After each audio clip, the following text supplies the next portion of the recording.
Ladies and gentlemen, on behalf of the Australia-India Institute, welcome to this address tonight by our very distinguished guest, Dr. Shashi Tharoor.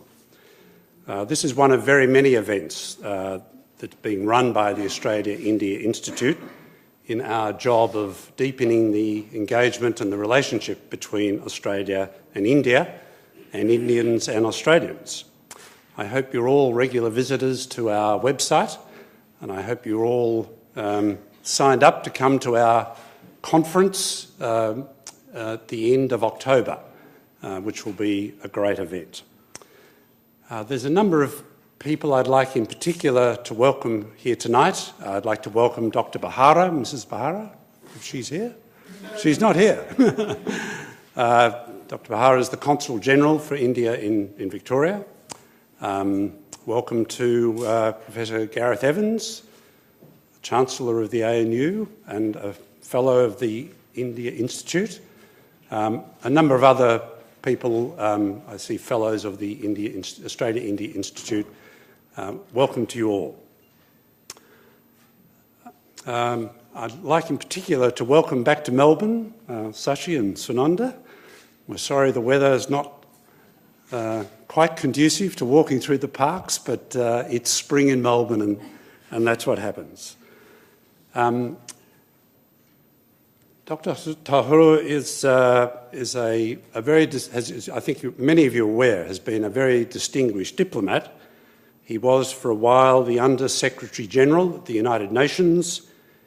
He was Minister for State for External Affairs in India for a while. He's a Member of Parliament from Kerala. He's a prolific writer. He's a newspaper columnist, commentator. He's written many books, numbers of works on fiction, political biography, international relations, current affairs. One Treasure is a book that he co-authored on Pakistan and India cricket. And he's written another book, which is what is here tonight as part of the launch of that, Pax Indica, India and the World in the 21st Century.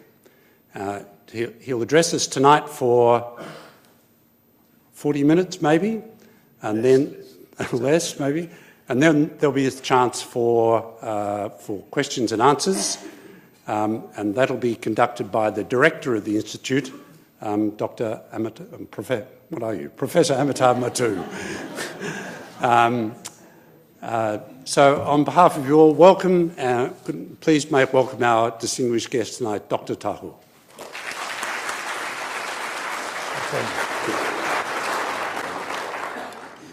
Thank you very much for that warm introduction, and wonderful to see you all here this evening. I have really come back to Melbourne with my wife almost a year to the day from our previous visit, which was under the auspices of the Australia-India Institute.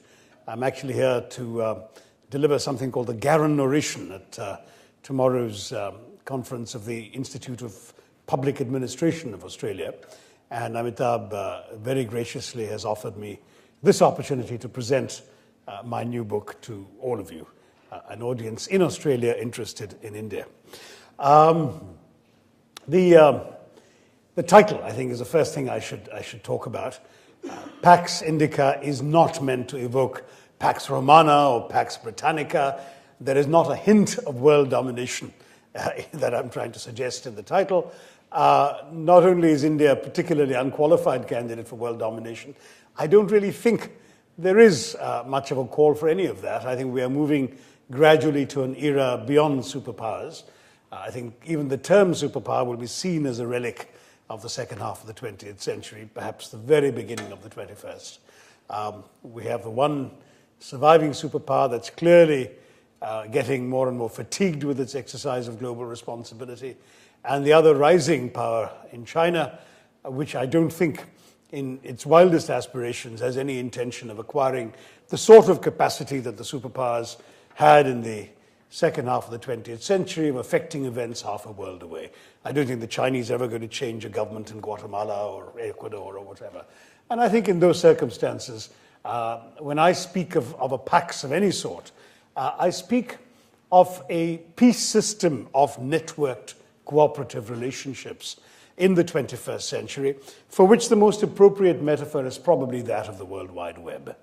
The web, in some ways, because it connects us all together across various boundaries, suggests to me a world in which countries will be connected to each other through multiple configurations, permutations, and combinations through which they pursue their interests in different ways. And in fact, if I take India as an example, since this book is about India, it's instructive that India is simultaneously a member of the non-aligned movement, which reflects its anti-colonial heritage, and of the community of democracies alongside many of the Western democracies which were once imperial powers against whom it rails in the non-aligned movement.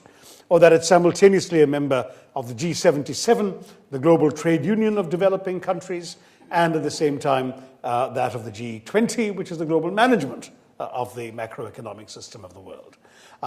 That it has to focus on the one hand on its aspirations of the United Nations, all 193 countries, and simultaneously on its own neighborhood, the 8 countries of the South Asian Association for Regional Cooperation. And if you look at specific countries, we meet every year at foreign minister level with the Russians and the Chinese in something called RIC. We add the Brazilians and South Africans, and then we have BRICS. Then we take away the Russians and the Chinese, and we have IBSA for South-South cooperation. And then we add the Chinese but don't add the Russians, and we have BASIC for environmental negotiations.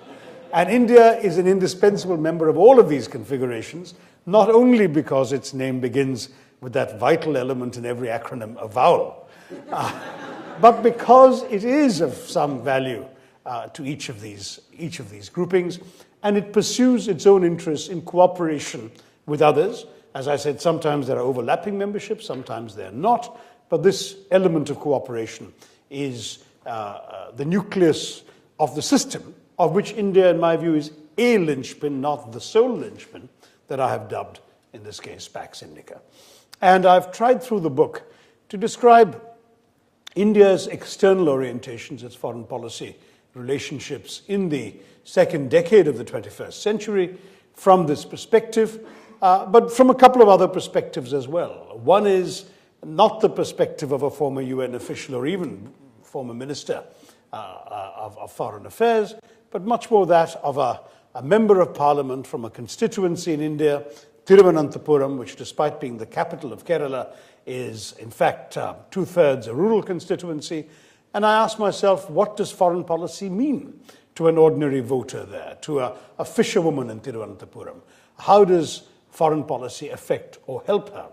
And I try and argue through this book that foreign policy indeed, and it's probably true of every country, but I make the case for India, is no longer purely foreign, that it affects us in India wherever we live, that in our increasingly globalized world, we have no choice but to be deeply connected to the rest of the world. That too, by the way, is a transformation in India, because India, at the time of independence, chose not to integrate itself deeply into the international economic system.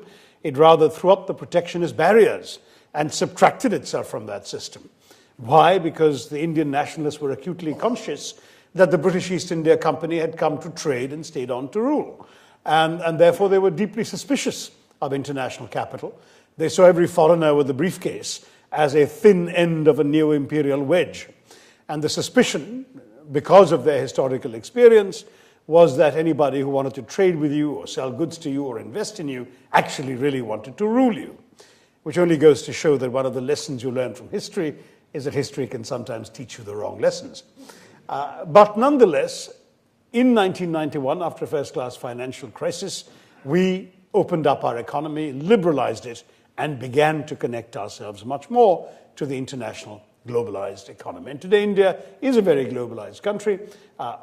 Much of its growth has come as a result of the connections that have been made possible through modern technology to the rest of the world. Everything from call centers and business process outsourcing to the kinds of research and development that young, bright Indians are doing for Western companies in India. And I argue that the younger generation in India today, some of whom are well represented here as I see, are going to grow up into a world in which they will be working in an environment where they have to deal with foreigners, will have to engage with people half a world away perhaps, have to eat unfamiliar food, speak foreign languages regularly to get along, get through their work, and indeed travel abroad for more for more foreign holidays, kinds of things that were not possible very easily or commonly for my generation or the one that preceded it. And that too is part of India's challenge. So I argue that given this perspective, that the purpose of India's foreign policy must be to promote the domestic transformation of India. That is to ensure through policy the creation of an environment, both to protect, of course, the average Indian, and at the same time to promote his or her prospects for a decent life, to promote the abolition of poverty in India, to promote development in India, to try and ensure that foreign policy serves as an essential tool to ensure the welfare and the prosperity of the ordinary Indian voter. And in that spirit, I look at relations with countries which are important sources of investment for us, countries which are important partners in trade. Trade is becoming more and more important in our foreign policy, far more than it used to be, say, in the 60s or 70s. I look at relationships with countries that are vital sources of energy security. We import more than 70% of our energy consumption, so we need relationships with countries from which it comes. And, of course, we also need relationships, increasingly, with countries that are going to be sources of our food security, because our own domestic demand for food and our capacity to consume it as our incomes go up is vastly outstripping the available supply in India. And so suddenly we find ourselves needing relationships with countries, for example, which may export food to us, or maybe we might even acquire large tracts of land to grow food in those foreign countries for consumption in India. Patterns of conduct we hadn't thought about in the past. So all of these elements, it seems to me, become vital. At the same time, I argue that India, because internationalism has been hardwired into our DNA since the days of Jawaharlal Nehru, our first Prime Minister, who in his historic Tryst with Destiny speech at the moment of independence, that midnight moment when partition scarred the land, when Pakistan was hacked off the stooped shoulders of India by the departing British, when a million people were killed in the ensuing violence and riots, 13 million lost their homes, the flames of this sectarian savagery were spreading across the land. Even in the midst of all that, Nehru managed to spare a thought for the world in his speech when he said that his dreams were not just for India, but for the world, because the countries of the world, he argued, are knit together by bonds so indissoluble that it is impossible for us to live apart or think of each other apart. An idea which, of course, was prescient in its time, though Wendell Willkie, the Republican presidential candidate in 1940, was probably the first one to articulate it, the one world idea. But we have now clearly got into a situation which in every respect has knit us together so closely as a globe that there are now more and more common challenges we have to face. In the days when I was at the United Nations, when I knew Gareth Evans, we used to talk about problems without passports, the kinds of problems that cross all frontiers uninvited. Problems like the environment, refugee movements, human rights issues, child trafficking, drug trafficking, international crime, and of course, above all, environmental issues, which by definition no one country or one group of countries, however rich or powerful they might be, could solve on their own. And those problems require international cooperation. India, for many years, was what we would call a rule taker in the international system, a country that had newly won its independence, that was, on paper, a founding member of the United Nations, but joined the United Nations really while it was still under the colonial tutelage of the British. And it went on increasingly to play an important role in the world stage. Today, I would argue that from being a rule taker, it is now in a position to contribute to being a rule maker in international affairs, to actually make a difference on these problems without passports. The ones I've already mentioned and the ones I haven't yet mentioned, because they are the 21st century issues that are rising today. Everything from outer space to cyberspace, in which India, because of its technological capacity, its own experience, its own its own abilities, can make a useful contribution to helping fashion rules of the road for the world. So this is very, very broadly what Pax Indica tries in its 450-odd pages to lay out. There are chapters on individual country relationships because one can't escape them. So there's a chapter on our relationships with Pakistan, another one with China, with the US, a chapter on our South Asian neighborhood, which is of such great importance to India, a chapter on our near abroad, Southeast Asia on the one side, West Asia on the other, one on our, what can I call it, our soft power, Joseph Nye's wonderful concept, which I have been applying to India for the last decade, and I spoke about when I was in Australia, in Melbourne, just a year ago. And of course, I also put in a chapter on the domestic underpinnings of our external policy, in particular, the role and functioning of the Ministry of External Affairs. And I argue in particular that given the scale and aspirations of Indian foreign policy in today's increasingly globalized world, that our ministry is grossly understaffed and under-resourced. We have, for a population of 1.2 billion people with over 141 diplomatic legations around the world, we have a foreign service that is fewer than 900 people. And that compares not to Brazil at 1,200, or China at 4,200, or Britain with 6,000, or the United States with 20,000 diplomats. In fact, the United States has more professional diplomats at its embassy in New Delhi than the entire Indian Foreign Service has around the world. It compares instead to tiny island nations like Singapore and New Zealand. Singapore has 867. And that's sort of the kind of level at which India pegs itself. And I find that deeply dismaying, and I argue that there is a need to expand that dramatically. I also argue that there is a need for immediate expertise. The need to expand the service has been recognized, at least in part, but the expedient to resolve this problem is the time-honored bureaucratic expedient of simply adding to the intake every year by recruiting more youngsters, which means by the time they are trained and experienced enough to be any use, it's going to be at least another decade, whereas the gaps in our performance that we need to fill are today.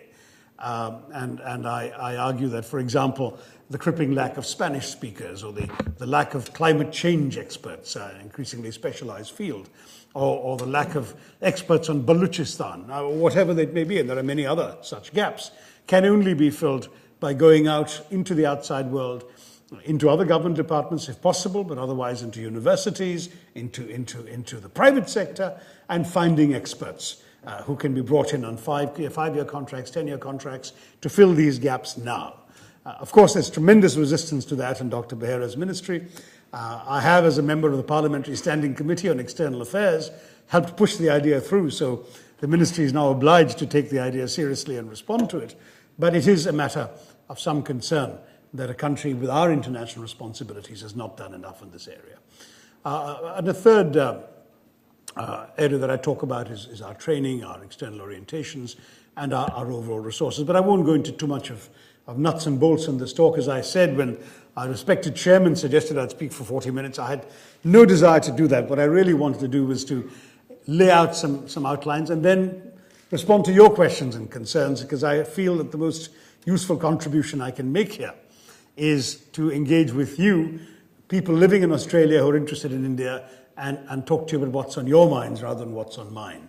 So I have deliberately not said what my arguments are about Pakistan or about China or whatever, in the hope that somebody here is interested enough to ask, and I will respond to that. The other thing that I haven't yet talked about is how I got this book out the last couple of years. I was when I stepped down from government, I started dabbling in putting together a book of my thoughts on foreign policy, but inevitably there were the very many onerous demands upon a member of parliament elected to the lower house in India. We have the most demanding voters in the world, I believe, in Kerala. And so I had a great deal of distractions.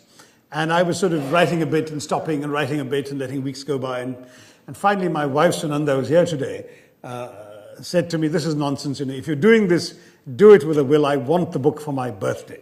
And that was in January, and her birthday was the 27th of June. So I had to set about it. with a will, and I went through the slightly mad rush of writing till 3 a.m. and waking up at 5 and writing again, and then trying to be an MP the rest of the time. But the result was I was able to give her a copy on her birthday, and I'm delighted she's here to celebrate it with me and with you all today. Thank you for listening to me. I look forward to your questions.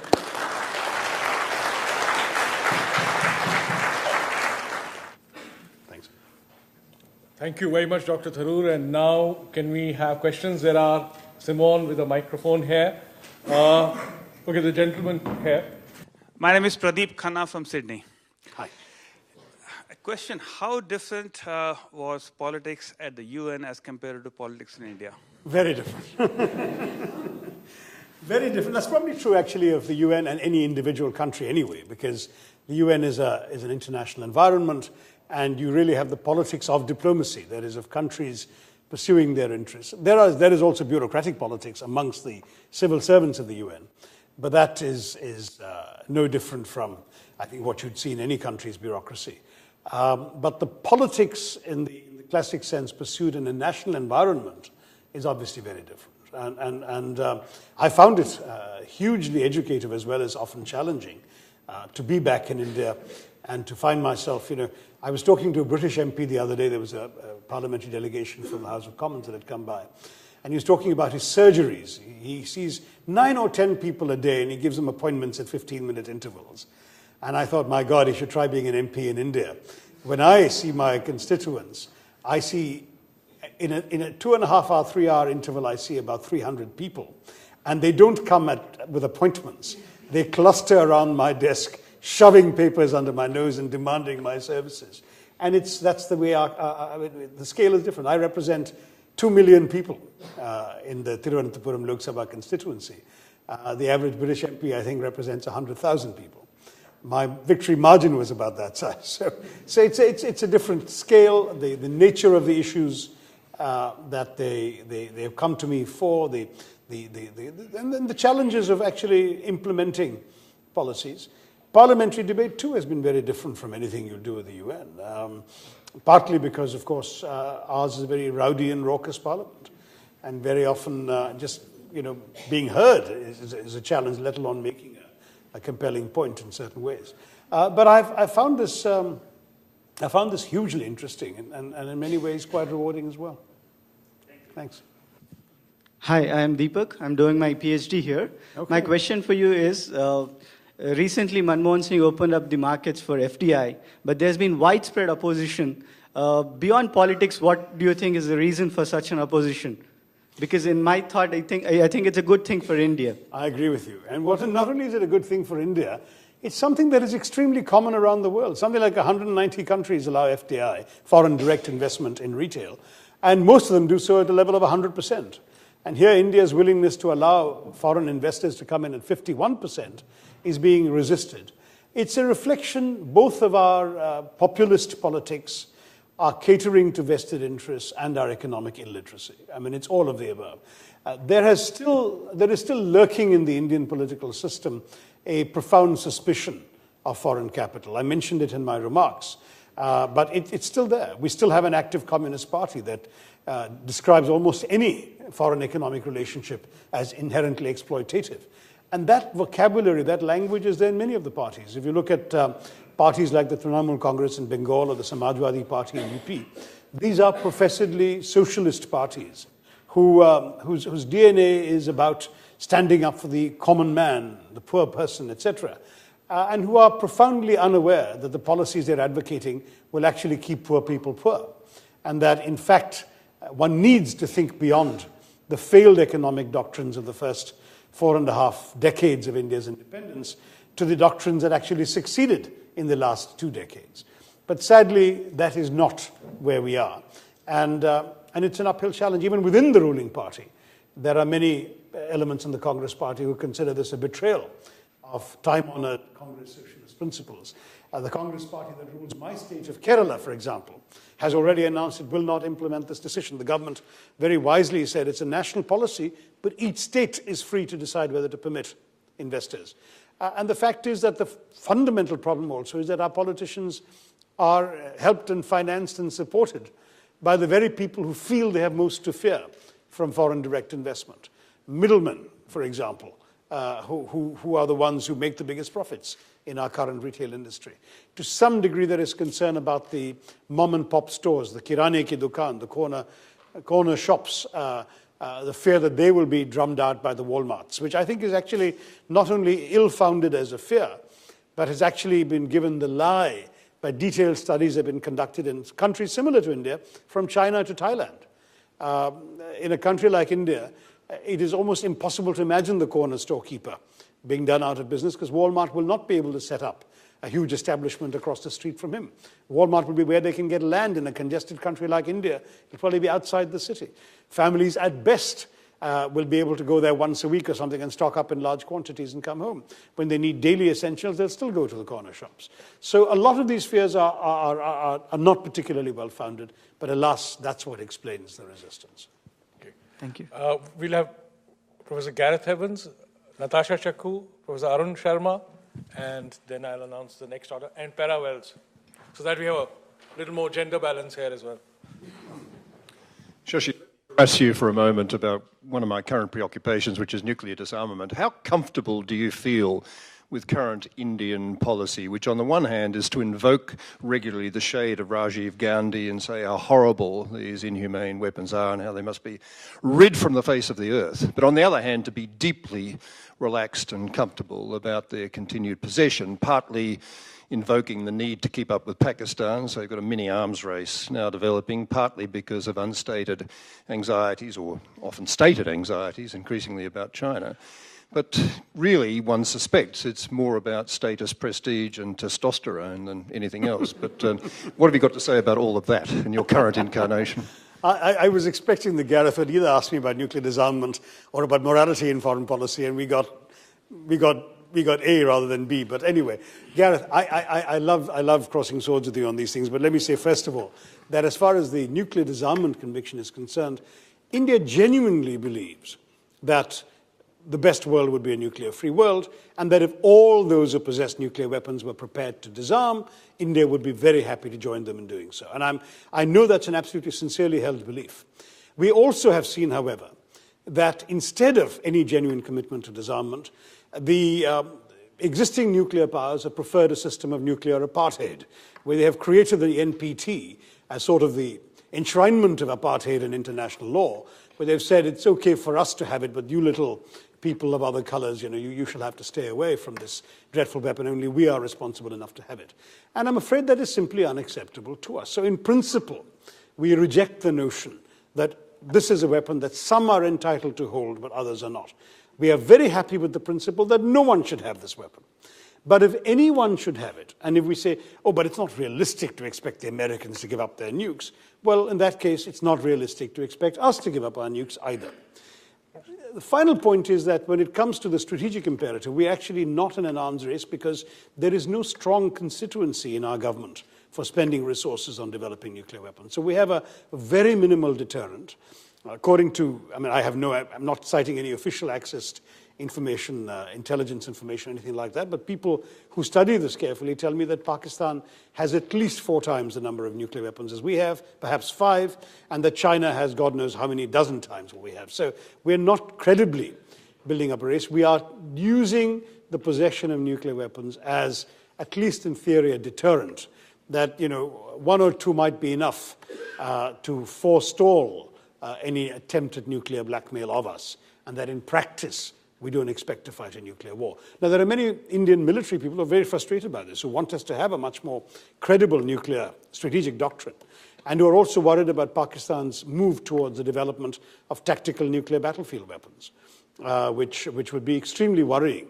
Because the Pakistanis genuinely believe they can risk a conventional war with India in which they can have mini nukes to get rid of our tanks. That could actually increase the risk of conventional war. So there are genuine worries in India.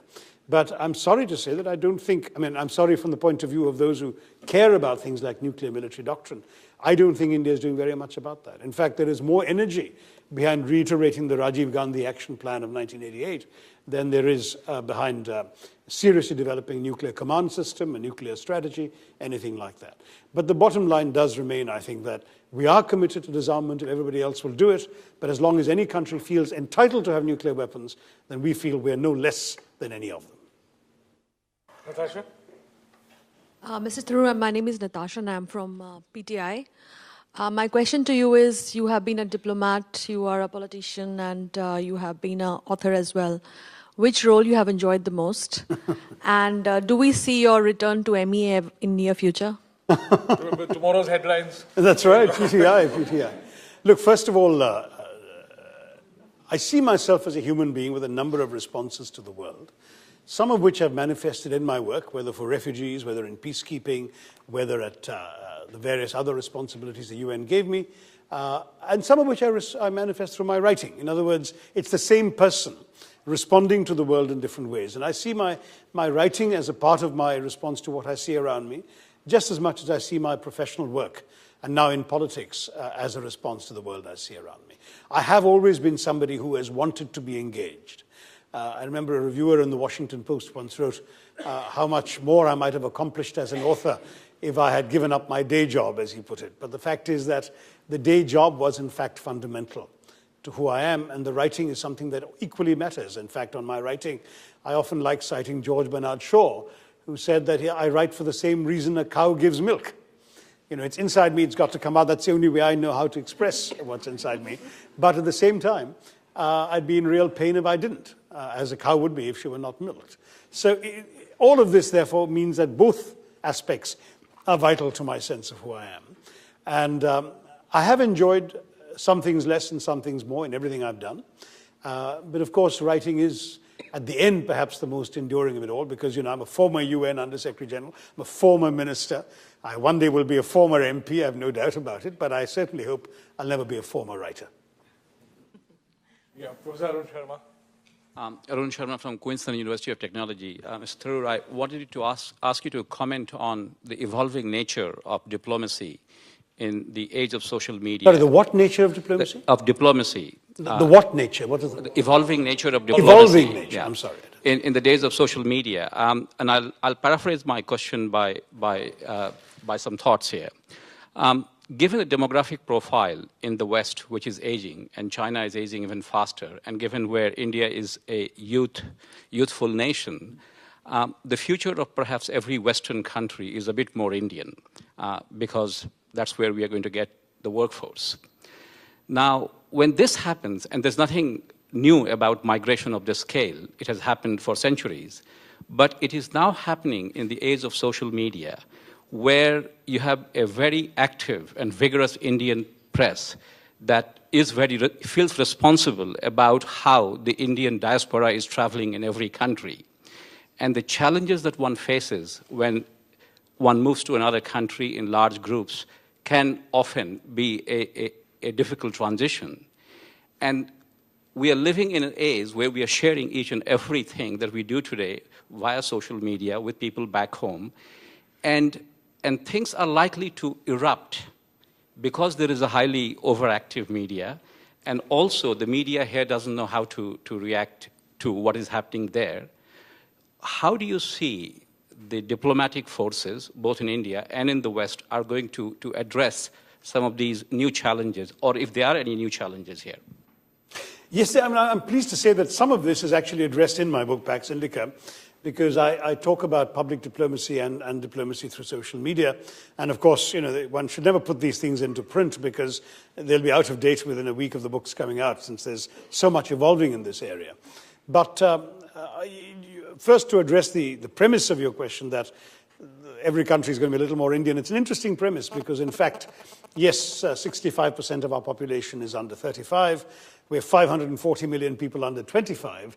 So there's no doubt that, in theory, India will be host to the world's workforce, the youthful, energetic, dynamic, productive age people at a time when the rest of the globe is aging, including China, which is aging pretty rapidly right now and is also facing the challenge of one person, one son, supporting 4 grandparents, which is going to cause other social frictions in China as well. So there's no question that all that is true, but that demographic dividend will only work for India if we get the basics right and we do everything we can to train and educate these young people so they can make that contribution meaningfully and they can take advantage of the opportunities of the 21st century.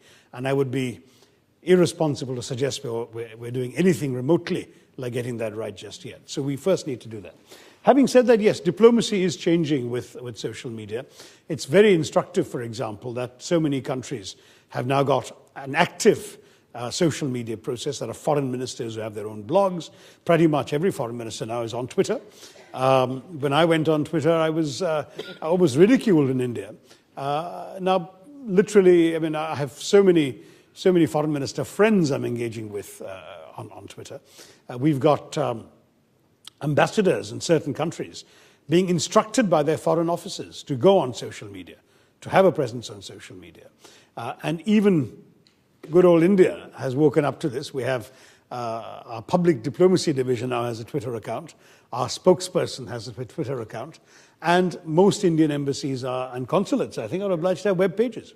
So there's a genuine change in all of this. To what degree is this going to be a substitute for traditional diplomacy? I would argue probably not. I think it's going to be an add-on. All the things you need to do diplomatically you will still continue doing. Foreign ministers will still speak to each other and meet and not just conduct diplomacy by Twitter. There will still be summits and conferences and all of that, and there will be all the hard stuff that goes on bilaterally between countries. But the element of public diplomacy that social media makes possible will actually create a situation in which more and more countries in the world will have populations that care about international affairs, that are engaged with it, and that world leaders feel obliged to relate to. And that's a very healthy sign of deepening democratization of diplomacy, which certainly is vastly different from what would have happened 20 years ago. The lady there, yes?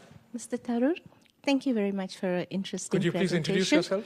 Yeah, my name is Nava Subramaniam. I'm from Deakin University, Director for Research Centre there. I'm very interested in knowing your views on corporate social responsibility and how corporate India is dealing with it, particularly with the proposed companies bill that requires quite a substantial amount of their net profits to be set aside to advance corporate social responsibility. Well, I'm in favor of corporate social responsibility, but I'm not in favor of that bill.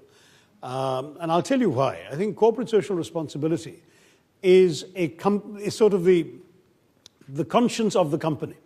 The idea is that the company is a good citizen, does its work, but makes an effort out of its profits to contribute to the well-being of the communities which it's in, or even the country more broadly understood.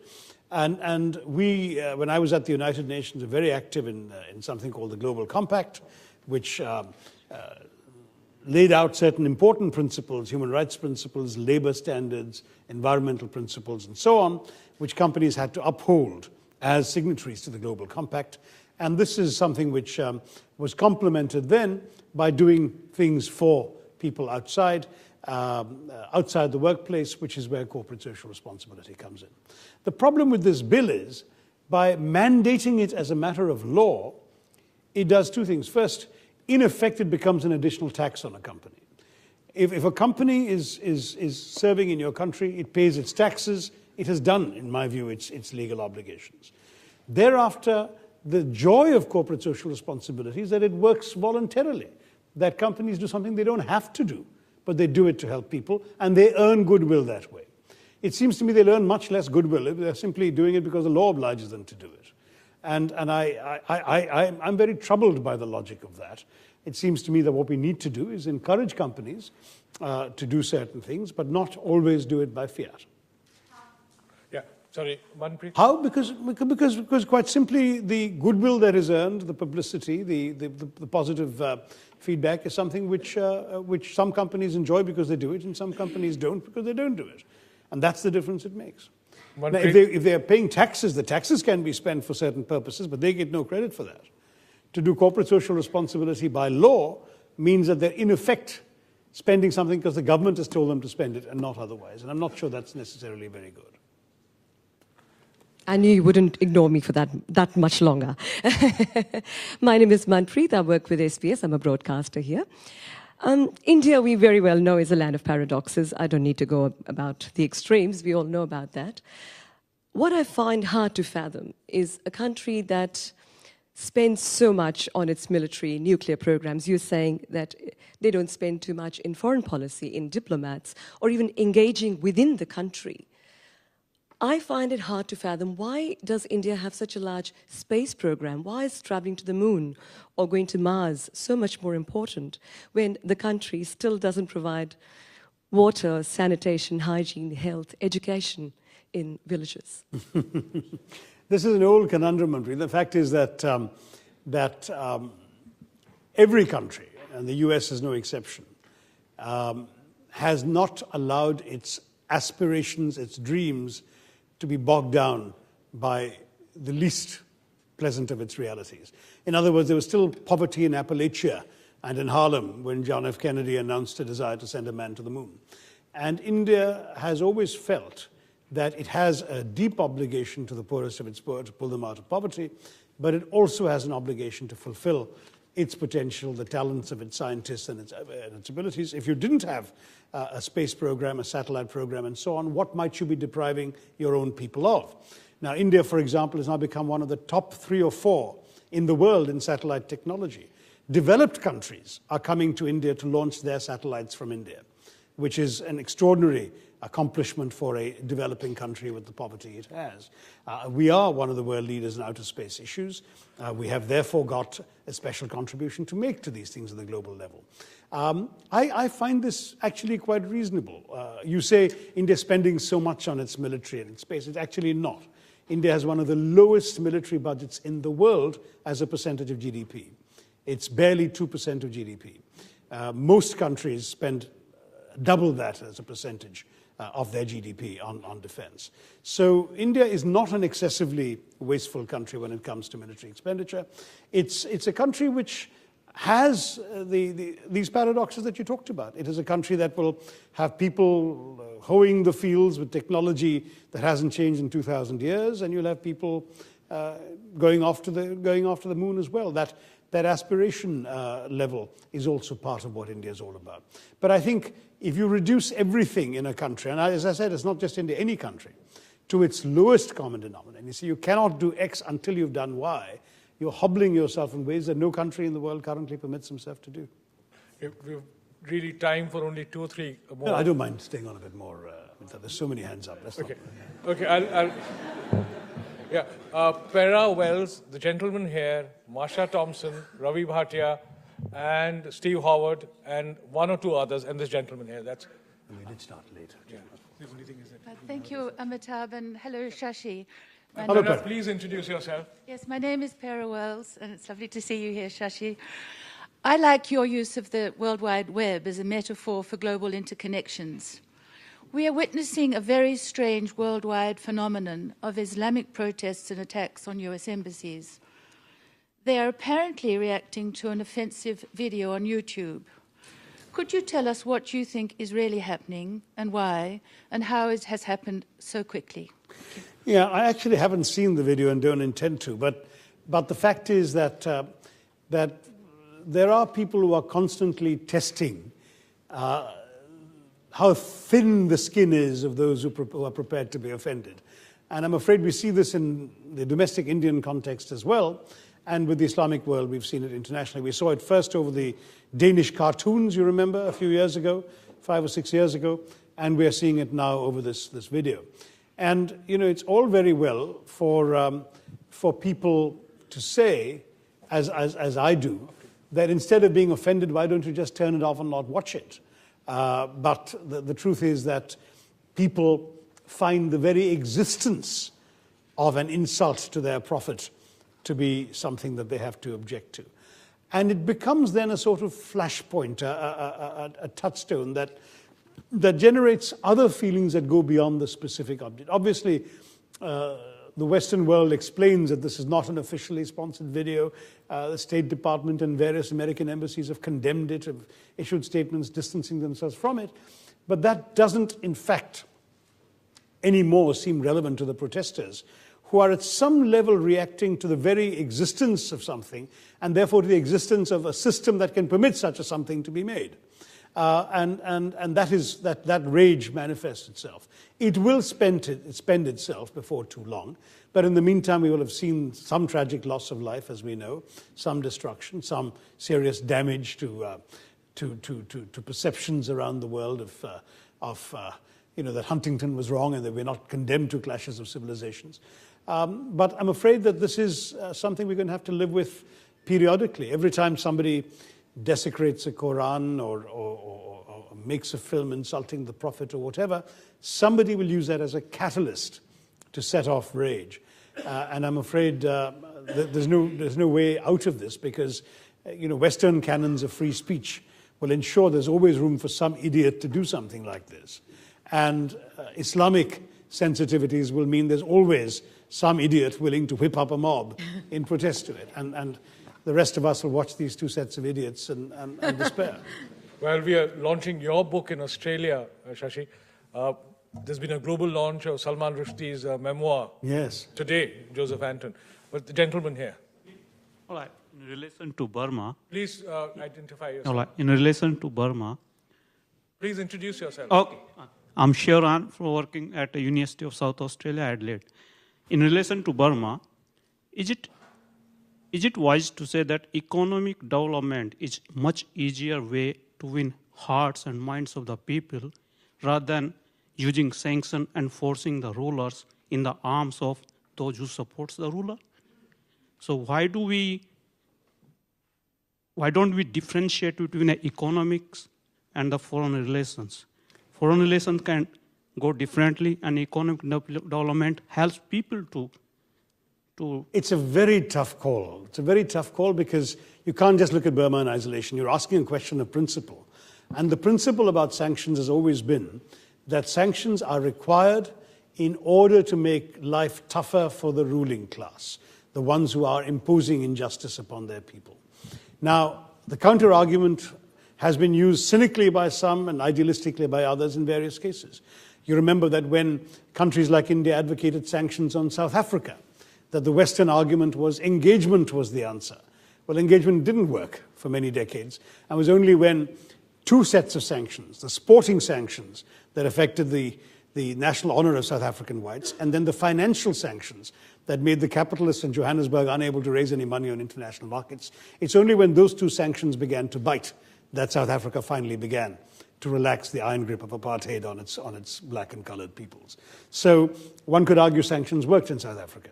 You could argue that sanctions didn't work in Burma because, in fact, Burma had an isolationist regime that was quite happy not to have to deal with the rest of the world and was doing all its trade in timber and precious metals across the border with Thailand and so on, and didn't worry about sanctions. And certainly they did not relax their grip on people with sanctions, and they've only begun to relax their grip now that the world is actually engaging with them.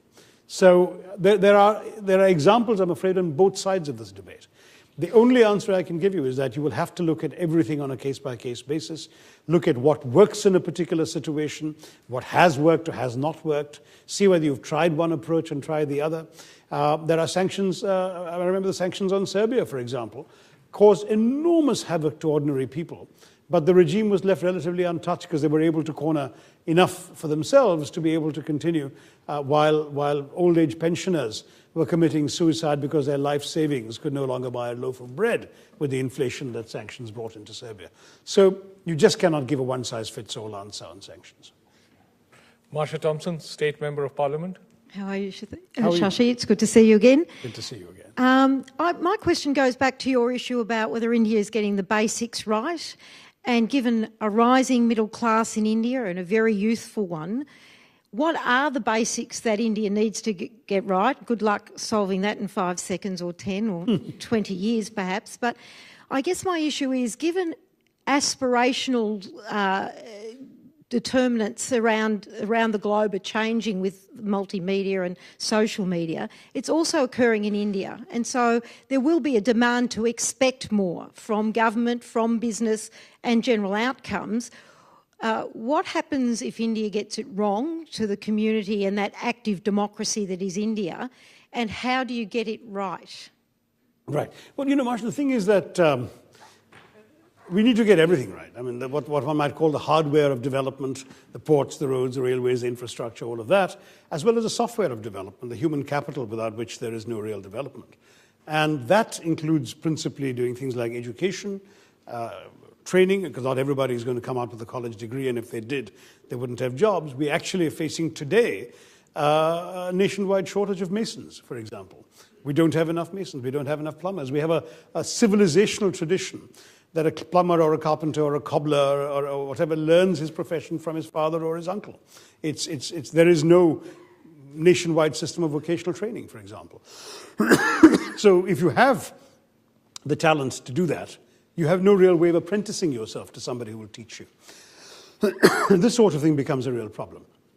But if we can get those basics right, I think we're well on the way. And in fact, the whole notion that there may be 500 million Indian villagers who are poised to enter the global village is a very sobering thought. It will have an impact not only on their lives and their fortunes, but on the rest of the world in the next couple of decades.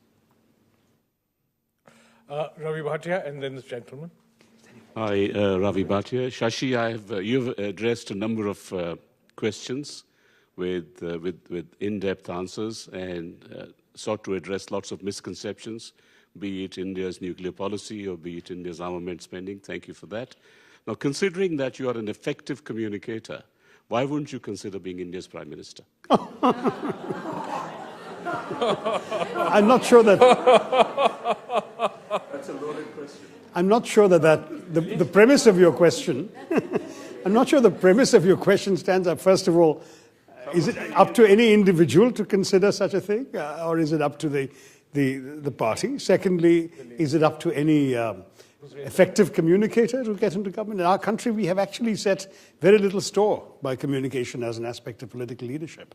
One of the more unusual differences between Indian democracy and Western democracies is that we actually don't particularly seem to value communication. That somebody who communicates effectively, whether on television or to a mass audience, is usually not entrusted with leadership. It's the strong, silent type that we particularly prefer. So if you say, given the one, how about the other? You're very kind, but I think I'll pass to that point. Yeah. My name is Sridhar Subramaniam. I'm an enlightened global citizen. Glad to hear it. Presently living in Melbourne, Australia. India is a force to reckon with in the international arena and is holding its head high in the Committee of Nations. Your elevation to the Secretary Generalship would have been a fitting recognition of India's new emerging status. What went wrong? Was India not able to use its clout to pull it off? There's a lot that can be said about that I'd rather not say right now in public. But having said that, to some degree, yes, there are political calculations. This is not about the most appropriate resume. This is not a job you submit a biodata for. It is a job in which governments make certain political calculations as to who they want to see in that particular thing, and very often it's the nationality that does influence that decision. So you're asking the question is appropriate because clearly, though I was a known figure within the UN, to the ambassadors casting the vote, the ones in the capitals making the decision were as concerned, I'm sure, about their orientation to the nationalities of the candidates concerned. It was a good race. It was worth fighting, I thought. It was worth entering. I came second in a field of 7 that included a deputy prime minister and a clutch of foreign ministers and a serving head of state of a government, president of Latvia, and a prince to boot. So I have no complaints. I didn't do too badly. But in the end, the fellow who got more votes won. Steve Howard. No, that train has left the station. Final 2 questions. Steve Howard and... Shashi, Steve Howard from the Global Foundation. Hello. Towards a grand strategy for India in the 21st century, your final chapter heading. That in itself is fascinating to tie together the threads of what you've been talking about tonight.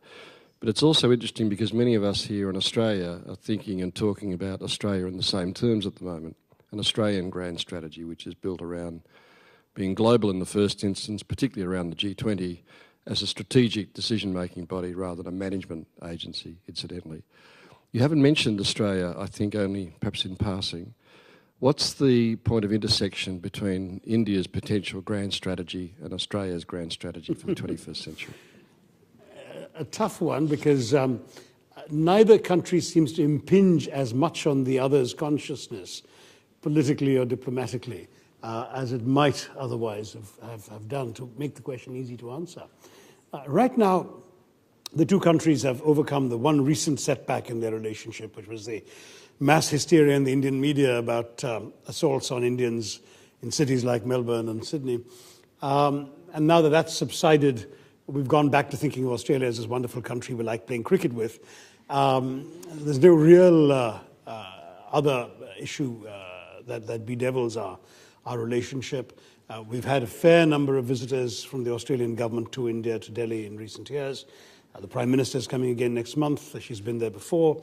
I think there's a certain interest level in the relationship in taking it to a further stage or a step forward, which I think is very healthy and welcome.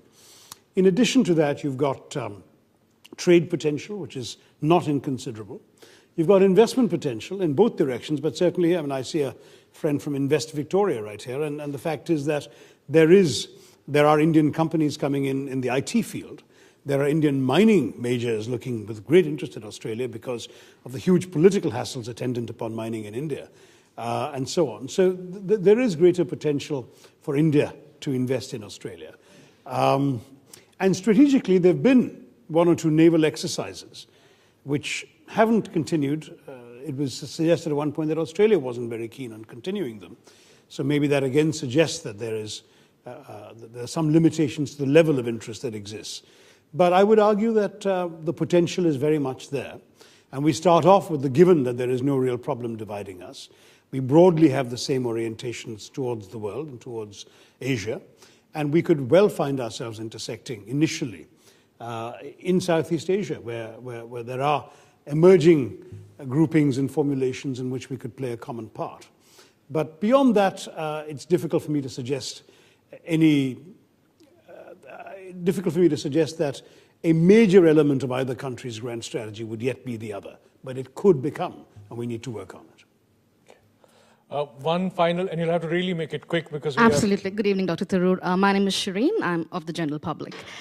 First of all, and I'm pretty sure I'm speaking for all of us, if not most of us, that you certainly have inspired us to get a copy of the book. Right outside. Preferably an autographed one. And while some of us are nominating you to be the Prime Minister of India and wondering why you did not become the Secretary General of the UN, I thought I'd put you in a tighter spot there. If you could provide, as a former external minister, if you could provide one long-term solution to improve the relations between India and Pakistan, what would that be?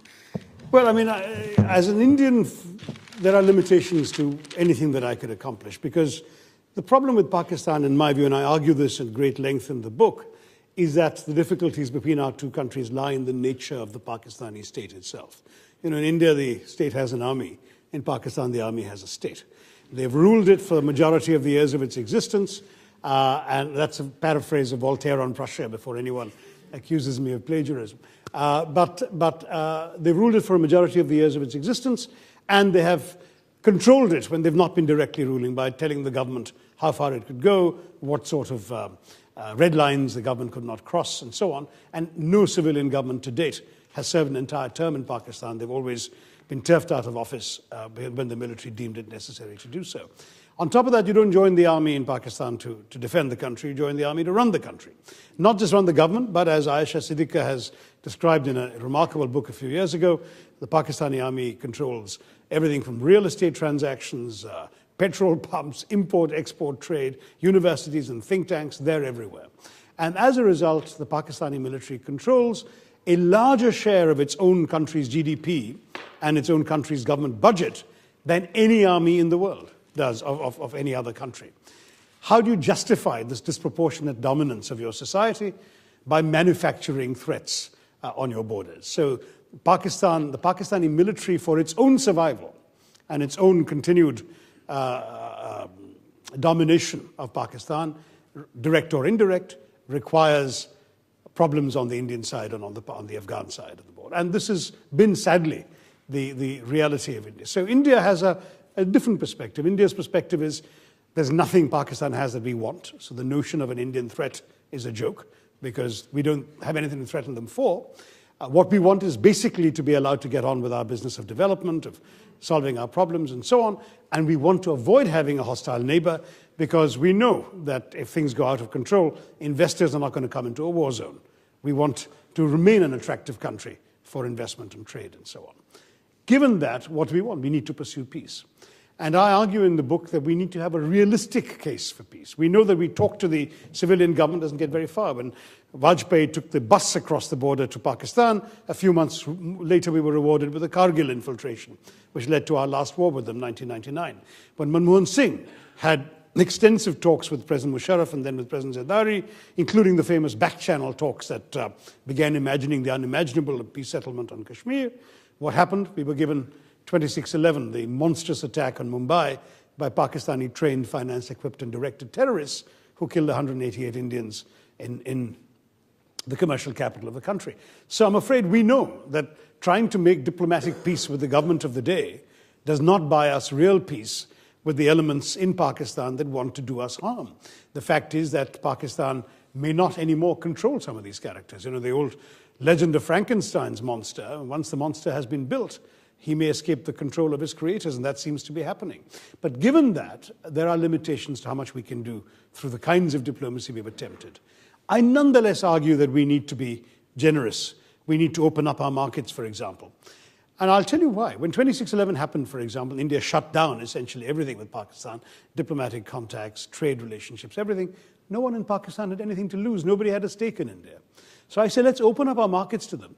If there's an entire capitalist establishment in Pakistan, influential, well-connected, rich, that is making money hand over fist by selling goods to India, they will become a peace constituency because they will be telling the ISI, the notorious Pakistani military intelligence group that's behind much of the terrorism and militancy in the region, that your military adventurism is hurting my pocketbook, is hurting my wallet.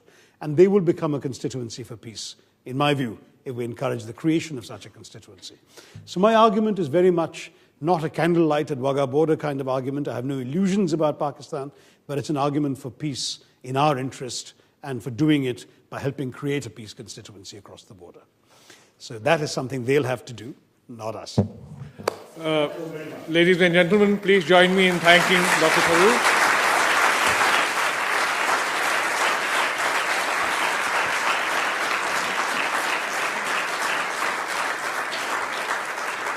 And Sunanda Pushkar, a fellow Kashmiri. The book is a gift for you, and thank you very much for ensuring that the book was completed in time. Dr. Behra, the Honorable Consul General, the Chairman of the Australia-India Institute, Robert Johanson, and all our other distinguished fellows, including Professor Gareth Evans, Maxine McHugh, and thank you all for coming to this wonderful event. And there are copies of Pax Indica available outside. Thank you.